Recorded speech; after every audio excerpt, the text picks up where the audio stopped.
అందుకు తగిన సమయం వరకు వేచి చూడక తప్పదు. తెల్లవారి ఆలయ ద్వారాలు తెరిచి లోపల మూలమూలన చూస్తే ఎవ్వరూ కనిపించలేదు. ఉన్నవాళ్లు బయటకు వెళ్లేందుకు వేరే మార్గమూ లేదు.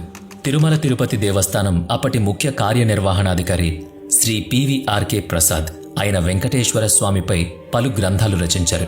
When I saw Tirupati Balaji అనే పుస్తకంలో ఆయన తన అనుభవాలు గ్రంథస్థం చేశారు. ఈ సంఘటన వివరాలు అందులో లభించాయి. ఆయన ఐఏఎస్ అధికారి. శ్రీ పివి నరసింహారావు ప్రధానిగా ఉన్నప్పుడు ఆయనకు మీడియా సలహాదారునిగాను వ్యవహరించారు.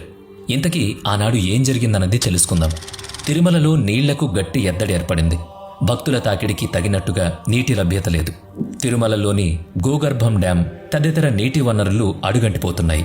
తిరుమల నీటి అవసరాలను తీర్చే గోగర్భం డ్యాంలో 1 వారం రోజులకు సరిపడని నీళ్లున్నాయి. చూస్తుంటే వానలు లేవు.